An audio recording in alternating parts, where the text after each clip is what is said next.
Starfleet Underground. Every week, we'll take a look at the latest Star Trek news and then check out a current or classic episode of Star Trek.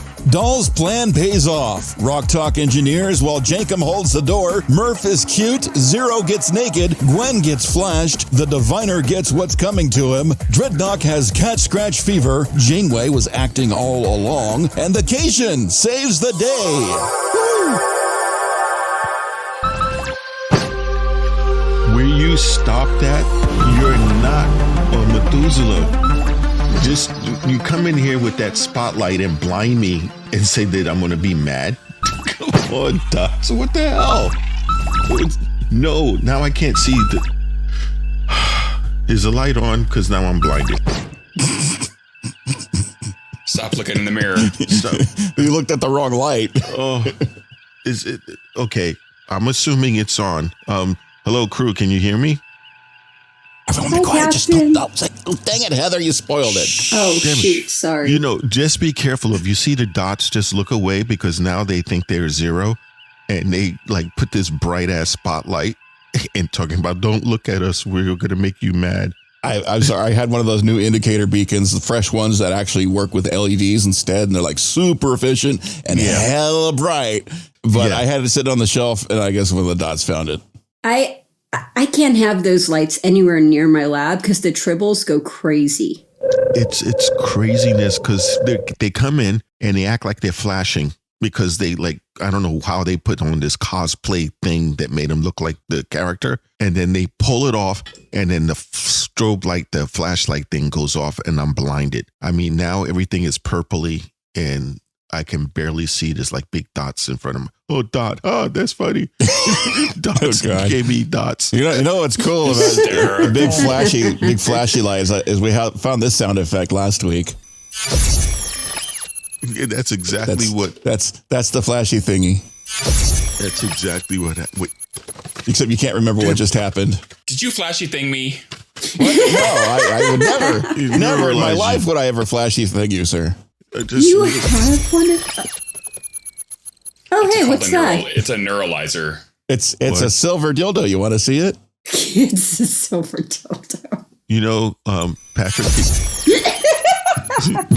Patrick could use that if he goes on a date and he says, date with you, their number one was horrible. It then hit the neuralizer and goes, what did you say? We didn't go on a date.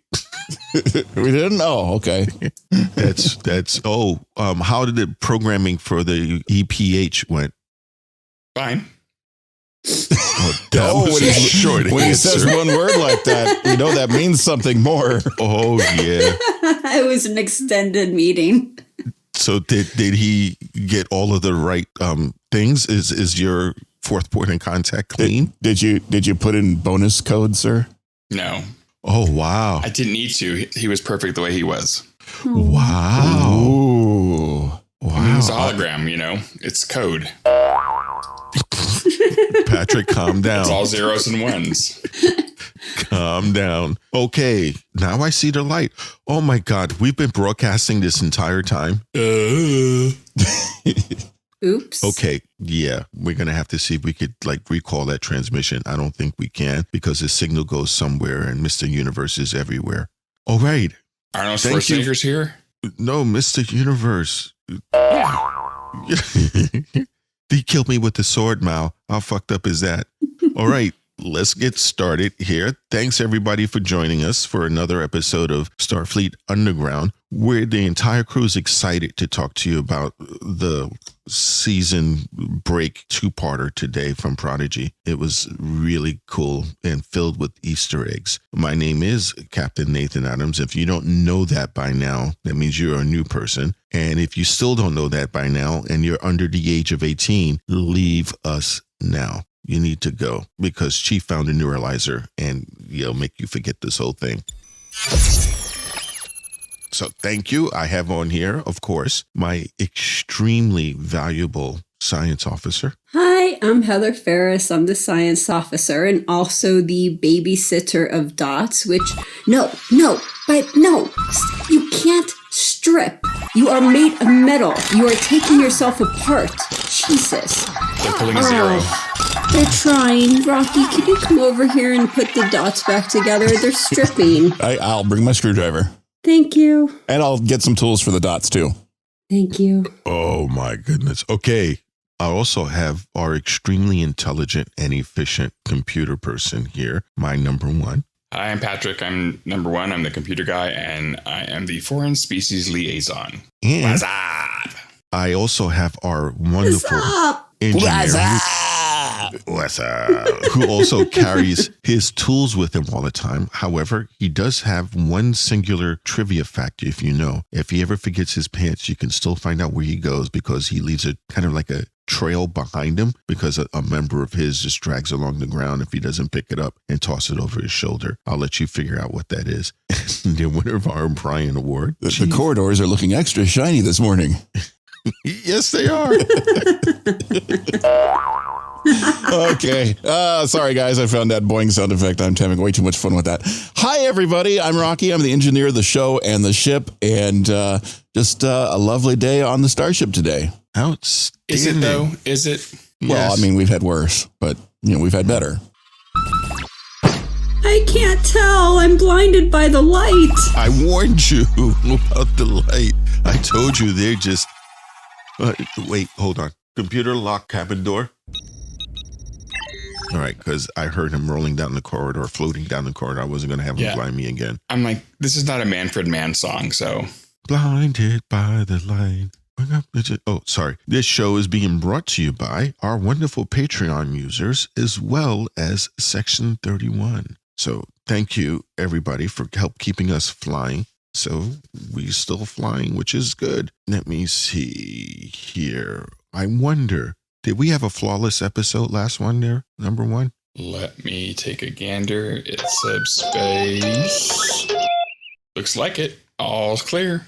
Outstanding. Another flawless episode. Now we're going to go into what some people like, as I was told. They enjoy our news articles. So we're going to go here with my science officer. You have any news for us? Yes, Captain. Unfortunately, it is a bit of old news. However, for some reason, people were posting about it this week. When Star Trek's William Shatner went into space on Bezos's penis rocket, thank you.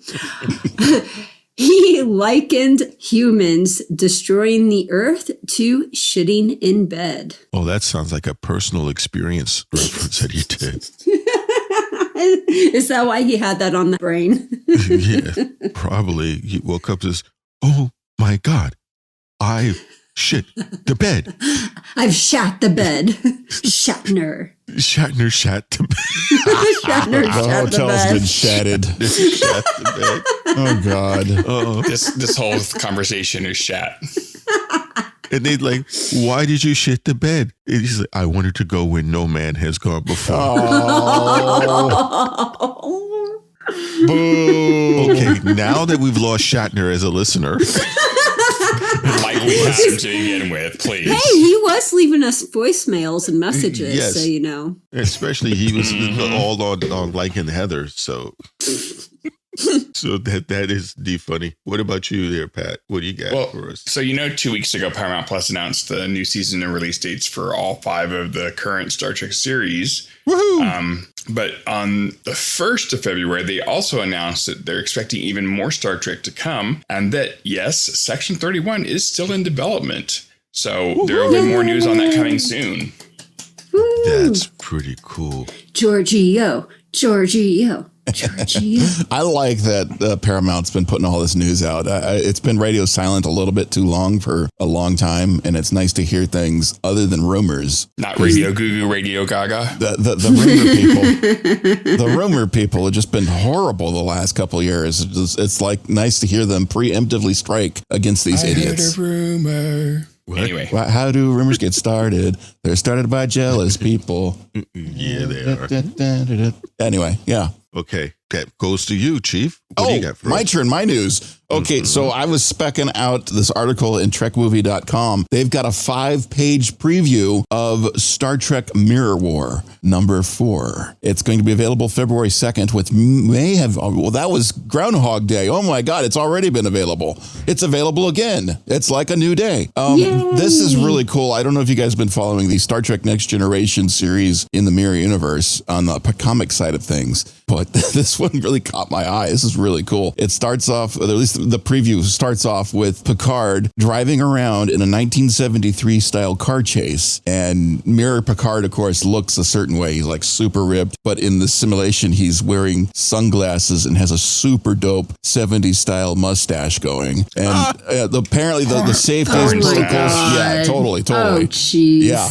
And of course, my reaction was, yeah, but the safeties in the holodeck were turned off and things are exploding. And next thing you know, the door opens up and you see the ship in the background, and it's Data standing with a creature next to him that I assume is Spot, but it's like really massive looking, badass looking, not a cat, but a creature. And because I haven't been following like this. a large Caitian? It's like on all fours though. So this looks really cool. I'm like really impressed by this. I have to go check out the Mirror series in this comic book series. And then the holodeck turns off and we see everybody gathered together in a holodeck scene, and it reminded me of a picture that Heather sent us during the week of a holodeck cartoon, which was ooh la la. And Geordi had a visor that looked like like bug eyes looking thing. It looks crazy and cool and really stylized. And this is an 8-part series, and they're only up to part 4. So if you want to get into the first 4 of them, probably now's a good time. It's available digitally via Amazon.com's Comixology. And I don't know what TFAW is. I should have looked that up, but that's also available there. TWAF? Is that another name for twat? TF. Oh, Tafa. There you go. Isn't that T'Pol's cousin? I guess Paul's cousin's got a comic book company or something. Well, a Jafar is also from Stargate. No, that's a Jafar, not a Tifa. It's things from another world. There you go. That's what it is. That makes sense. I've been to their store. They have one in Portland, and they have one at the Universal City here. That's very cool. Anyway, yeah, the Mirror Star Trek Next Generation is just like super cool. Very cool. And hey, Chief. Yes? Are you going to post that picture I sent you guys on Twitter, or is that going to be just for us? I think we'll share that one to ourselves. Okay, that's just a for ourselves and picture. you can probably find it if you turn off Google Safe Search and search from naughty Star Trek parts. You know what? I'm gonna put that on Patreon just for our Patreon people. Oh, nice. I don't know if that's legal, but that's been all over the internet for ages. Yeah, I saw it that. Has? Yeah, I was like, oh my God, I can't believe I saw that. Completely blew my mind. I'm like, oh my God. Everyone in bed on the holodeck. And Murf is sitting there covering his double manhood. Yeah, that's been over the internet for ages. And the Chief is standing there like he didn't get invited. He wasn't invited. Well, he was probably hanging out with Keiko, so he was probably knocking his own boots. He was looking for her, and she was in the orgy. No, I didn't see her. Oh, okay. Well, there was a lot of people. She was under the covers. She was the bottom girl. You didn't see her. There's also one they had out there, I don't know if you guys ever saw it, where Geordi is with Crusher, and his visor falls off, and Crusher goes to pick it up and put it on, and Geordi's like, no, don't. And then when he looks, he sees Riker is nude. Oh, no. Picard is nude. Picard has a tattoo over his crotch with an arrow pointing down that says, welcome aboard. I have to look for it. It's kind of funny. I think I've seen that one too. That's a good one. There are perverted Star Trek fans out there, and we love you. Yeah, they are. Wait, who's this? You're our kind of people. We just got a message. It looks like it's for Patrick. Patrick, you are Donald. Wow. Ouch. Well, I'm glad to know he's still listening. That's really insulting. Huh? Yeah. Why did he call you that, Pat? What'd you do? Oh, let me hit replay because that was funny. Fuck you. Patrick, you are Donald. Okay. So I guess he didn't like your little insult there. All right. Now news articles. There's my news here. Okay. Earmuffs crew. Earmuffs. This goes out to Brent Spiner, or as everyone knows him as Data. Happy birthday to you. Happy birthday to you. Happy birthday, dear Brent. Otherwise known as Data.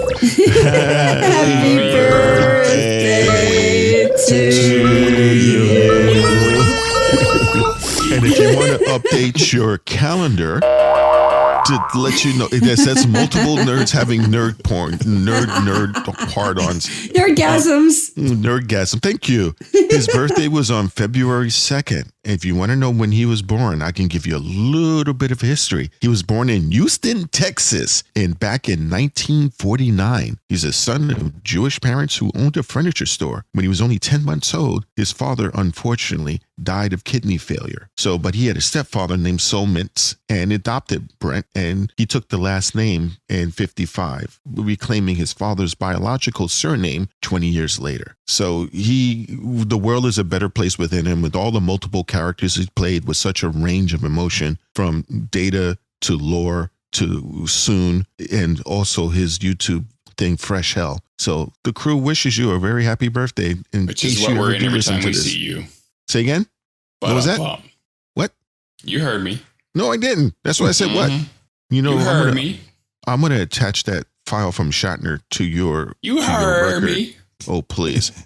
Okay, so we got the news out of the way. Everything is going swell. I locked the dot out, and I keep hearing him bang on the cabin door, so he's not getting in the strobe like me again. We're going to go and do the recap of the show now. This is everybody's favorite part, so take it away. Wait, hold on a second. I think I got just a second. Hold on. Anticipation. I think what happened is that the medical proctology hologram did such a thorough job that Patrick's brain is twisted.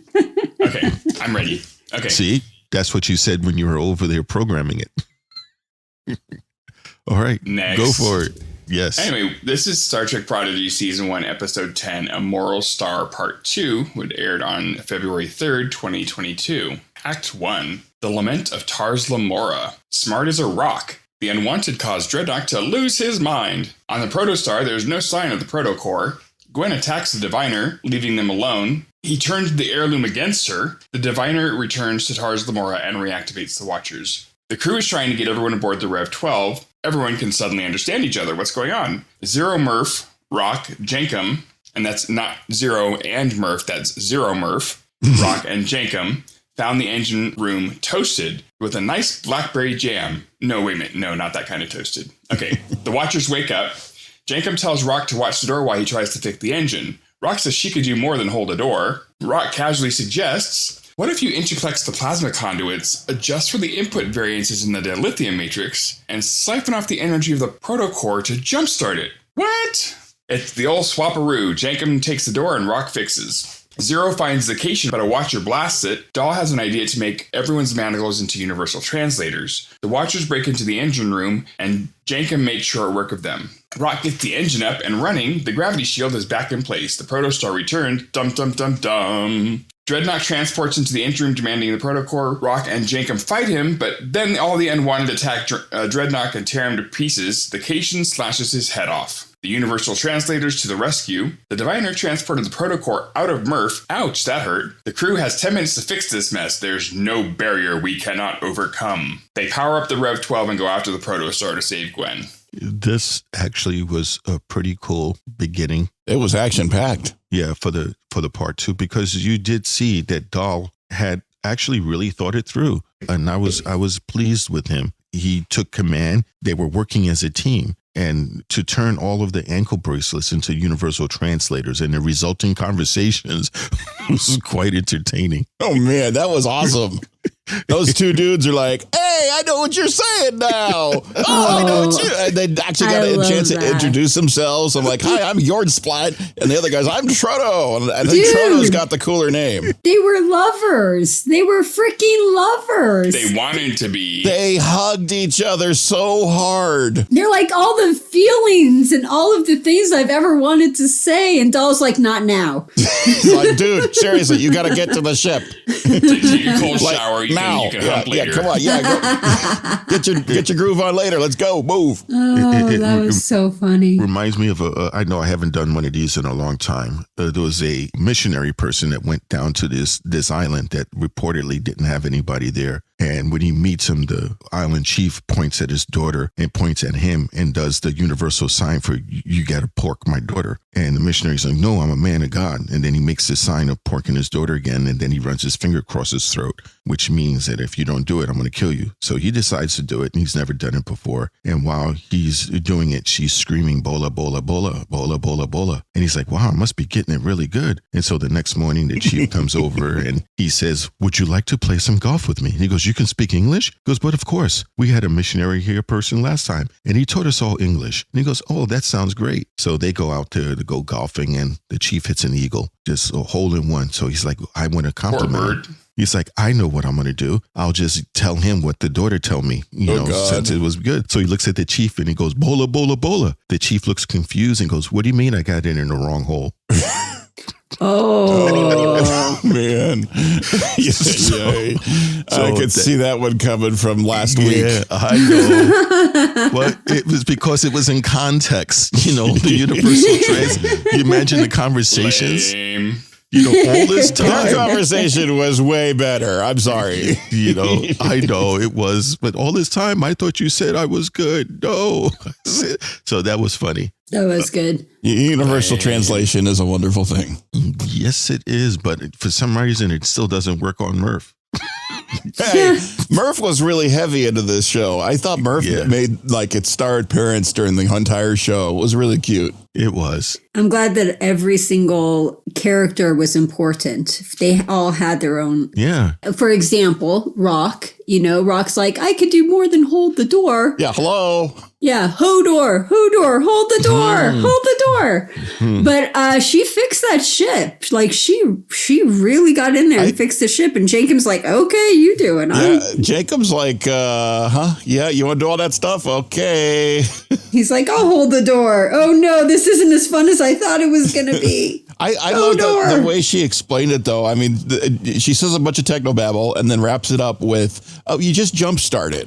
And I'm like, oh, you jump started. I get what you're talking about. But I wonder about how many kids watching the show have no fucking clue what a jump start is. Because remember, there's at one point in your life, you didn't know what a jump start was. It may still be existing. You may not know what a jump start is. Provided that you have a stick shift and not an automatic, you do know what a jump start is right off the bat. That's a push start. That's different. That's popping the clutch. That's a totally different thing.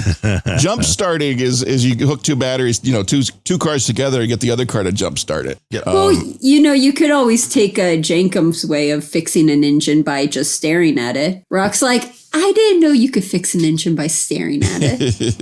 Percussive maintenance was that's a thing. Like you don't have to use percussive maintenance all the time, although it feels good sometimes. That's actually a thing. That's another term for masturbating. No, percussive maintenance. Oh, please. That's self-maintenance. That's a different term, sir. It's percussive. We had a radio that we needed to fix when I was active duty, and we couldn't get it to work. It wouldn't work upside down. He's duty. But we told the senior NCO there, he says, we can't get this radio to work. We don't understand. It only works upside down. He goes, have you given it the 3-foot bench drop test? Oh, not this one again. Oh, we've already said this one? You've told this one before, actually. Then, you know what? Never mind. We'll continue on. And for those of you that haven't heard it, go search our archives. Yeah, don't remember which episode it was. One of the 108. Spoiler alert, they drop it a couple times and eventually it marks more than just one side. See, that side is a lot more efficient than what I was going to go through and do. So that actually worked.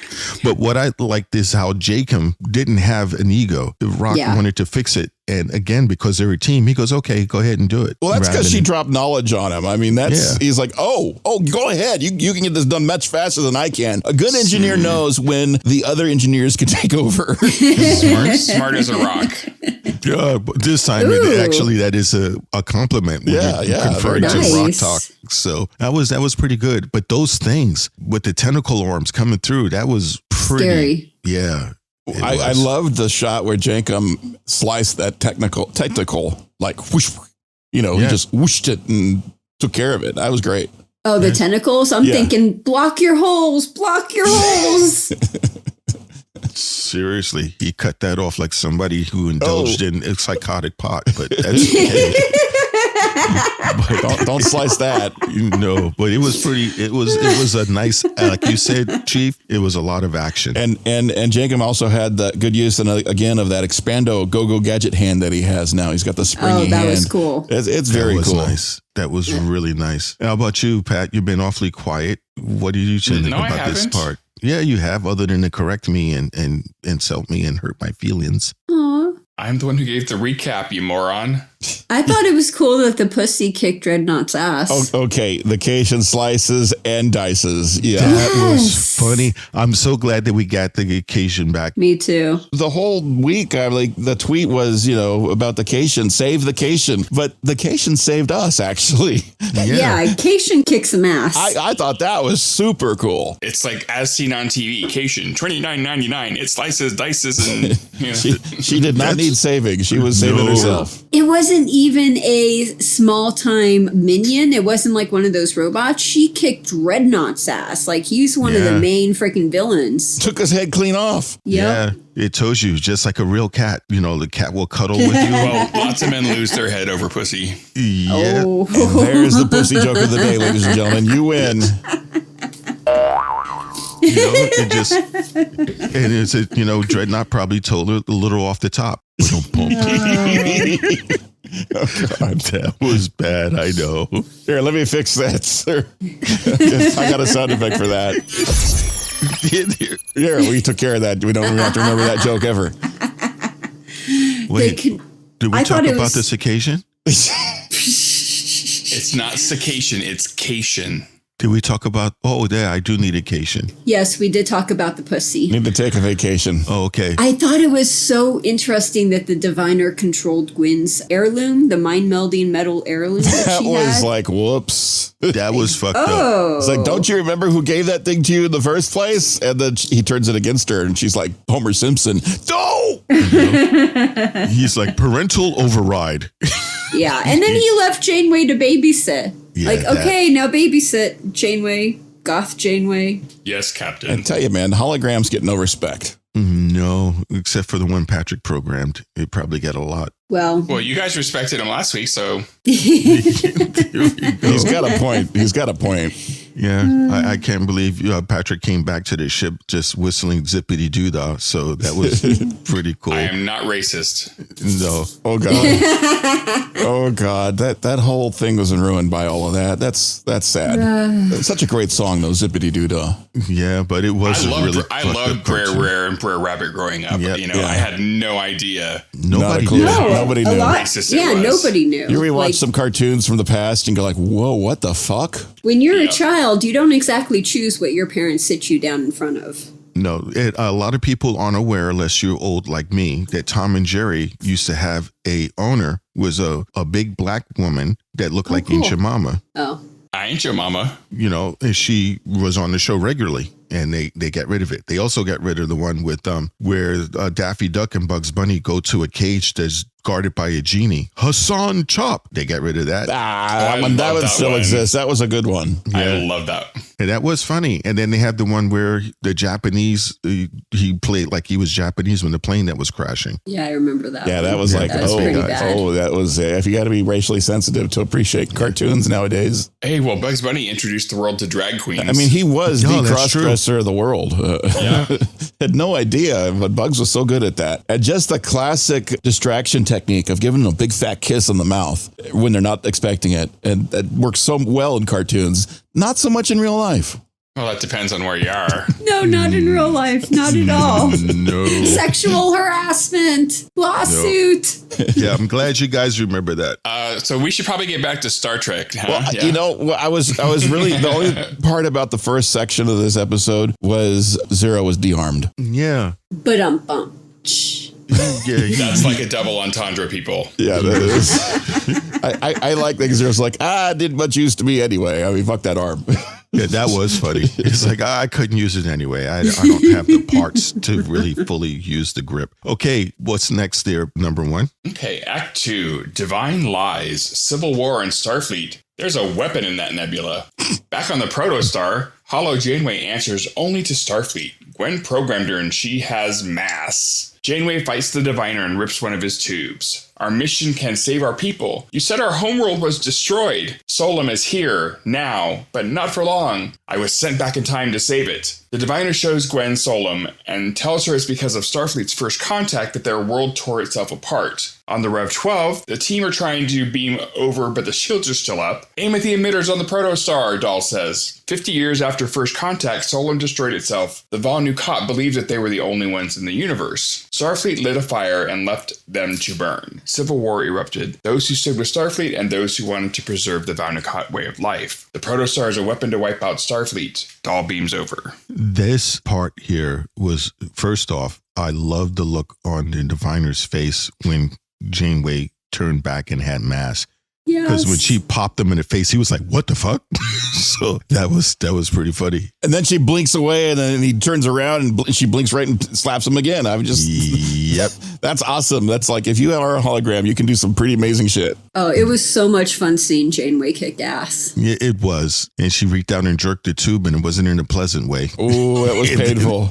Yeah, and he's on the floor. That hurt. He, that was an ouch right there. I mean, he literally was on the floor, brought him to his knees. I mean, that's the kind of thing you don't want to have happen to you. No, I just waited for him to start going, I'm melting. Well, he was already blue, so it couldn't turn blue. Thankfully, there is no barrier we cannot overcome. Oh, my God. And he came over the barrier. Oh, yeah, ouch. he did.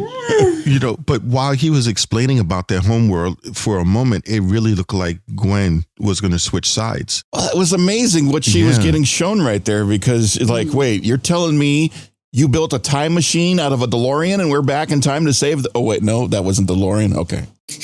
Well, I mean, what annoyed me, though, that the Diviner was like, well, it's Starfleet's fault. Yeah. They made first contact and when in doubt, just destroy the whole fucking Starfleet. Just that'll solve my problem today. Just get rid of the whole fucking thing. That solves every problem we need to take care of right now. Not like there's any other problem in the world that's going to be, devastating us. Take no responsibility for our own people Don't even into communicate. Civil war, Exactly. and destroying themselves. But take no responsibility for that. Just blame it all on Starfleet. Exactly. Yeah. Not to mention, he's going to sit here and talk to Gwyn about how, oh no, we're not the last people. We have a whole planet full of people. And then he takes her into the hologram where a simulation shows the planet instead of actually taking her to the planet with the actual people. Well, that would affect the timeline and that would be bad.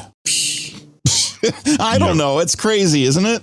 Yeah, the whole thing that shows he's maniacal. I hope the kids can see that his logic is deeply flawed. Yes. Well, no, because the logic is, the way he's doing it is logical. Like him focusing on Starfleet is not logical, but the fact that he's using the protostar as a Trojan horse was pretty good. No, it's not. It's evil. It's mean. It's overkill. There's smart. no reason to destroy all of Starfleet for your little planetary twit. This world is way too big in his head. There's a whole galaxy out there. And what happens if the rest of the galaxy, if Starfleet disappears? Maybe Starfleet did some good somewhere and nobody noticed it. At least he's using protection. He's using a Trojan. This is true. You're right. He is using protection when he fucks them. As long as it's ribbed, I guess. For Starfleet's pleasure. Yeah. But it was really kind of fucked up that's why he wanted a protostar. That's the only reason why. He got him excited. But that's the only reason, is because he wanted to destroy Starfleet. Now, I'm glad to see that Gwyn had the presence of mind to say, you want to trade one evil for another? Yeah. It's like, hello. That's next section. Oh, it was, yeah. Well, since we're still on this section, there were a couple Easter eggs in here that refer to different episodes. So if you guys take a look at Voyager, Friendship 1, they talked about the Civil War and the destruction on Solum that resulted in the whole first contact. So in Friendship 1, they had a first contact that went badly and it ended up destroying the civilization. Also, if we're going to talk about going back in time and timelines, if you add 50 years to Prodigy's timeline, so Prodigy took place in 2383, that meant that 50 years later, it would be 2433, which would be just about the start of season 2 of Picard when all that time travel stuff happened. Once again, yeah, my science officer is amazing. Good research. I like math. Good research. I like that this time the hologram didn't get turned off. They froze her, but they didn't get turned her off this time. It's so tough being a hologram in these worlds. Mm-hmm. You just get frozen and tossed away. It's like... Well, she's still listening. They're always listening. Even when you think they're off, they're always listening. Kind of like Amazon. Yes. It's like, just pause the hologram so it doesn't interfere with what a conversation I'm trying to have, but let her keep working the ship because the kids need to get here to get the shields down. I mean, yeah, I guess it's too much to say in one moment in time of the plot. Yeah. Are we done with this section? It was a pretty quick section, actually. It was. One last statement. Dal, he runs off to the protostar with a no-baked plan, not a half-baked plan. It was a no-baked. Yeah, now it's time to improvise. It was a no-baked plan. It was unbaked. It was an unbaked plan. He was stone cold sober. It was a freshly baked plan. Okay, that's all I had. So, yeah, well, he knew he was kind of because, Rok-Tahk looks, are you going there alone? Aren't you high? So, yeah. So he was obviously baked in some way. He was preheating the oven, yeah. Watch out. He might think something needs to be reduced and start shearing things. Yeah, start trimming. Okay, just a little off the top. Patrick? Act 3, Dangerous Signals, Swapping Tragedies, Medusan Madness, and We Are Stronger Together. When the protostar comes into contact with a Starfleet vessel, the weapon will release a signal that will corrupt their systems, turn their ships against each other, until the entire alliance is reduced to nothing. We can't go. We can't go. You can't trade one tragedy for another, Gwyn says. Dal arrives to save Gwyn, and they both fight the Diviner. Zero shows up and shows her full glory, driving the Diviner insane. Medusan Madness at its finest. Dal tries to keep Gwyn from looking, but she sees a reflection in his comm badge. Gwyn is zoned out. We can't go. We can't go. We can't go. Stardate 61103.1. The crew liberated the unwanted. The Diviner is now the sole unwanted in the ruin of his own making. Zero hasn't left Gwyn's side. The only thing she lost were her memories of the event, thankfully. The crew is forever changed to gain a little understanding of the greater galaxy. They are stronger together. Set a course for Starfleet. Wait, what? Let's go to Starfleet. Let's go. Each of them a prodigy in the making. The real Janeway detects the protostar signal. I'm coming, Chakotay. She's probably said that more than once. I'm telling you, the JC shippers had an orgasm right there. They never get to hear her say that. That's the one thing they want her to say.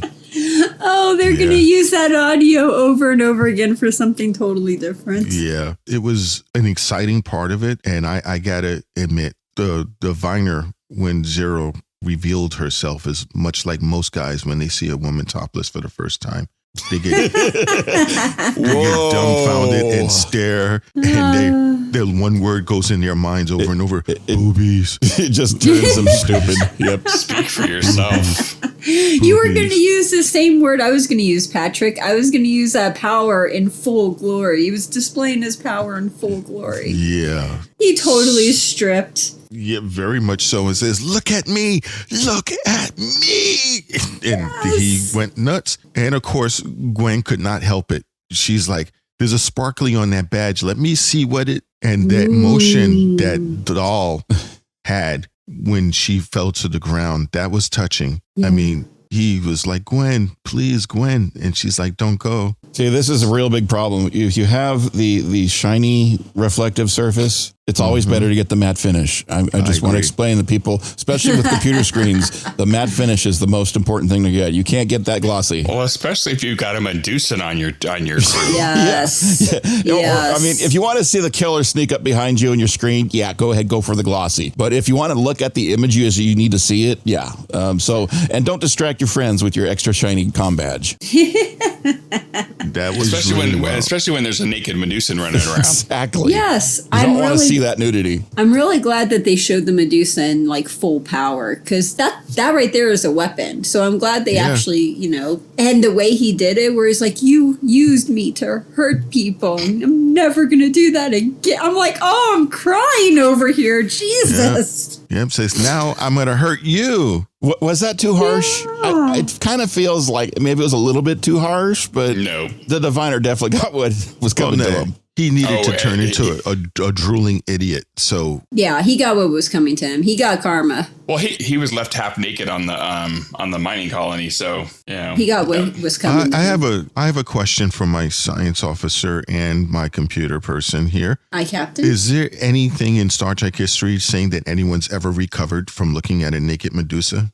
Oh, last time I checked and looked it up, no. So I think this is the first time. But then again, she didn't get the full glory. She got a reflection. She didn't look at him. Right. Yeah, she didn't look at him. She got the reflection. Yeah, but the diviner got the full frontal.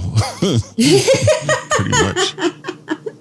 So my question is when Gwyn went crazy and she was like, we can't go. They must remember her saying that. So even if she can't remember why she said it, wouldn't they still know, like, hey, maybe we shouldn't go? Well, she showed in the episode when they said they were going to go to Starfleet, she kind of paused, like she was trying to remember something. Yeah. So who knows? Maybe that'll come up. But unfortunately, you have Janeway, the Vice Admiral Janeway, going at full speed to get there because she wants to save Chakotay. But we haven't seen Chakotay, so that's a mystery. So the Protostar isn't going to make it to the Starfleet headquarters before Janeway intersects and possibly finds the weapon on there, hopefully. I'm hoping they disabled they found whatever crazy hacking he did to the starship and disabled it. Also, the Diviner got off easy because according to Star Trek Canon, Medusans are non-humanoid creatures whose outward appearance is described as being so ugly as to cause humanoids who see them to go insane and then die. I'm just worried that we don't get to hear John Noble's voice for the rest of the show. Oh, maybe. That's disturbing to me. Such an incredible actor. It's amazing. Guy. I mean, he barely got to stretch his legs in this role. I want to hear more. You never know. Something might happen. He might come back. Yeah, well, then maybe they'll go on the island, see him running around naked. We get his butt cracking. He's giggling to himself. We have to find out what happened. We can't. He Medusa-sized him. Let's go into his brain. So there is someone who recovered from looking at Medusan. Really? Apparently in the episode, is there truth? In truth, no beauty? Right. So apparently Spock is unable to look away in time, goes mad, and attacks the crew. So, that's right. But then he... that's right. He does come back to reality. So good find, number one. Outstanding. Yeah, because I was curious about that. And in my brain... Miranda Jones is the one who helps bring Spock back. So how did they do it? Do you remember? Let's see. So Jones attempts to make a mental contact with Spock, but is apparently unable to help. And Kirk suggests that she, in her jealousy, does not really wish to. Enraged by the accusation, she makes one more attempt and succeeds in bringing Spock's mind back to reality. So she probably didn't want to. An enraged Vulcan doing a mind meld. No, Miranda is not a Vulcan. She was trained there, though. She was just a psychologist and the escort to the Medusan ambassador. Now, one of the things I liked about this episode that all of the people that were trapped doing all that construction and mining are now part of the crew of the Protostar. So we have all of them, I guess the ones that don't want to be dropped off, but you saw them all on the ship. So the ship now has a full crew. Yeah. Yeah, and then our Dal and Zero and Rok are going to be the bridge people. Yeah, I thought that was really the kind of unwanted get the Rev 12 so cool. and then our crew gets the Protostar. Yeah. So anybody who didn't want to be with them anymore, I think would go on the Rev 12. But I think the Caitian was staying behind because of Gwyn. No, the Caitian went with them. No, the Caitian is going to stay on the Protostar. What didn't? Oh, yeah. Caitian? Okay. Yeah. So I thought that was pretty cool. This whole thing was really exciting. And I really loved how Dal finally matured. I mean, it took a while and I did not like him very much, but now he's redeemed himself. So it was more of a redemption story. He had a good episode, and Murf had a good episode. Yeah. I mean, everybody had a good episode this episode. Yeah. And then I like seeing Zero do, Zero's thing. Strip it, baby. Use that power for good. Yeah. It's like, again, on the first date with a woman, and she decides that, she's going to give you some, and she comes out naked, and it's like, behold my glory. And the guy just drools on the side of his mouth. Oh my God. So that's pretty, except for Patrick. Is that what happened with Chakotay and Janeway? It's a good possibility. Oh. Chakotay found the captain's log and was trying to play hide the log. So that's why she kicked his ass out the airlock. Okay. I just love the ending of the episode because I'm like, that's not hologram Janeway. That's Janeway. Yeah, that's real like, Janeway. I was excited. I was so excited to see her. I'm glad that they did that. It might have been to the point where they are on the ship together and he goes, Captain, remember that watch I made you in the year of hell that you put it back in the replicator in order to give the crew stuff? I've made it again. Happy birthday. Oh, that's and so it was nice sweet. to see a Trill at the in Sulu's position. Yeah. It was a really enjoyable episode. It kind of, they did a good job of tying up most of the loose ends. So, I mean, there's a cliffhanger, but not a big one. Well, except for your loose end. Oh, my end is not loose. And not as... Did you untie it, Patrick? I didn't touch it. Mm-hmm. Gross. Uh-huh. My ass is spectacular. Anybody looks at it will be just as stunned as if they saw Zero. As if they saw Medusan. Use the power of that booty for good, sir. I have a tight young man's ass. You can bounce a quarter off of my ass, okay? Captain, I am sending a dot your way, and we are going to find out if that is accurate. They're going to light that thing up. That's right. I can crack a walnut with these cheeks. They are quite firm and muscular still. Oh, God, sir, I have to edit this show. Do you mind? I'm really looking forward to seeing what Rocky does with the sound effects for cracking a walnut on your ass. We're not going to do that part. So let's go around the ship and find out everything here. On a scale of 1 to 10, what would you give this, Heather? I give both part 1 and 2, I would say a 9 rating. It was very good. I really liked what they did, and I was really impressed with the show. It's not a kid's show at all. I know that we say that every week, but again, I feel like I'm not watching a kid's cartoon. I really enjoy these episodes. I have to agree with you. And how about you, number 1? Yeah, I mean, it was really good. I like the diviner finally got his and Dred got his, and the crew learns that, they're stronger together and that they're actually a crew, and they all make the choice to stick together, despite what's happening. That's a really good point as well. And how about you, Chief? I'm a hot 9, not just for the show, but the whole series in the show. I mean, the entire show, not just the show and the episode, but the entire thing. I think Prodigy is a definite 9. And any Trekkie that would say something wrong about the show has not seen it in its entirety because they don't know what they're talking about. I agree with you also. I think I would give this about a 9.5 because it had almost everything. I mean, it had adventure, crew, camaraderie. Patrick? Camaraderie. Thank you. So, and they also had like nudity, they had adventure, adaptability. It was really. They didn't just have nudity; they had nudity that saved the entire thing. I thought that was great. And if you took a screenshot when Zero revealed everything, and then really turned the brightness all the way down, you can see a silhouette of a very voluptuous woman. So voluptuous. Are you sure, sir? Is Zero a he or a she? It's a she. Zero is a non-denominational. What do you call it? Non-binary.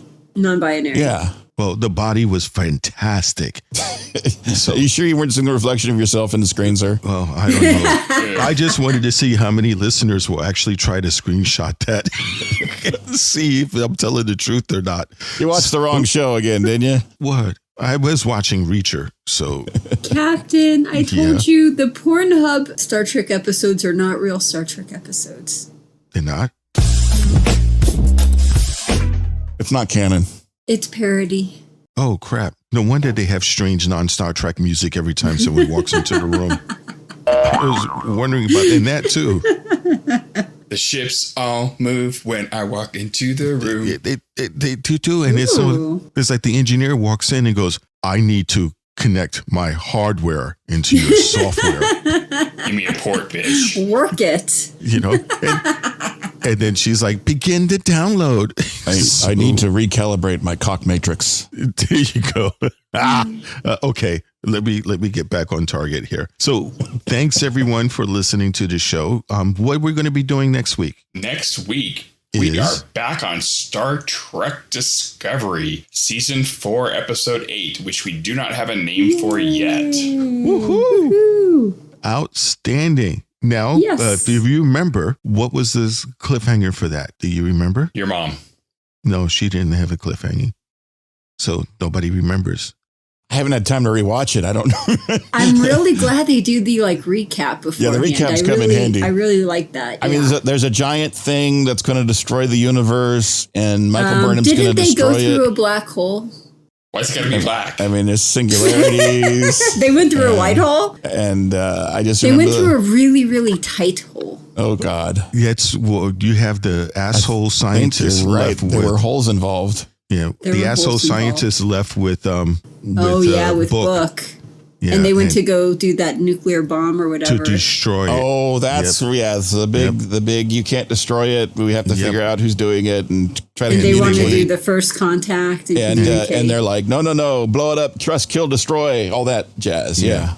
So, I remember that show. And we've got when Discovery starts, we've got 3 overlapping episodes with Picard. Right, so it's the last 3 episodes of Discovery with the first 3 episodes of Picard. It's going to be really kind of tight to do both of the reviews together. It's really going to fuck up my weekend editing schedule. Yeah.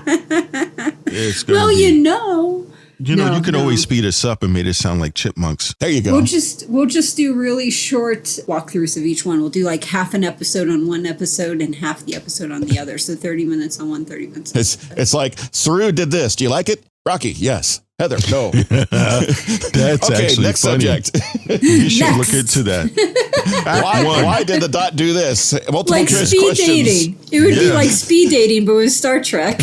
Or we can do an episode on Friday night and then one Saturday morning. Oh, no. Yeah, no. Then I have 2 episodes to edit. It'd be like that the political show. What was it? Counterpoint, where the guy's there. It's like, I say the first episode of Discovery was really great. What do you say, Heather? I think it was awesome. How about you, Patrick? No, you were wrong. Oh, damn it. The first episode was... I don't know if you remember. Rocky might be old enough to remember that guy that used to be on. I know of it. It's not coming right to my head, but I know of it, sir. Yeah, so that was funny. Okay, first off, before we start to leave here, Patrick, number 1. Yes. Thank you so much for the recap. You did an amazing job as always. I know how dedicated you are and how much time and effort it takes to write down the notes and come up with the witticisms that you've done. So I do appreciate your work on that. So thank you. Mm-hmm. And Heather, every time you give some random fact or detail that I wasn't aware of, you make me squeal like a bathtub toy. So thank you. Aw, Captain. I really appreciate you, appreciating your crew. Thank you for being a good captain. Thank you. And of course, Chief. Yeah, that's what every time I see you go down the corridor, I get filled with envy and jealousy and pride all at once. So it's when you don't have your pants down. It's like, oh my God, that's a man who's confident. You're welcome. So I appreciate all the effort you do to make us sound good. So thank you. And that's going to be it for the show. I already know you found us, but if you want to know where to find us more, just listen to the end of the show notes and you can hear from our engineer all the places you can find us. Thank you for being a Patreon user and for listening during the premiere of the show when it's on YouTube. You can actually meet a couple of the crew if you go on YouTube on the channel. You can just find us with Starfleet Underground. So make sure you guys have a good day. We have an exciting next week coming up with Discovery so we can find out what's going to happen to Book. I don't care what happens to that scientist, but, Book, I want to find out what's going on because that science is an asshole. So thank you, everyone, for joining us. Please make sure you stay safe out there. And remember, just don't have a great week, but make it so. Okay, Dot, you can come in. Damn it! Now I'm blind again. And if you can, support the show by going to patreon.com/Starfleet Underground. Lots of perks to choose from, and you might even like some of them. Starfleet Underground, beaming into a podcast feed near you. Log on to our website at starfleetunderground.com and send your comments and questions to thecollective@starfleetunderground.com. Follow us on Twitter at StarfleetUnderG and on Facebook and Instagram, we're Starfleet Underground.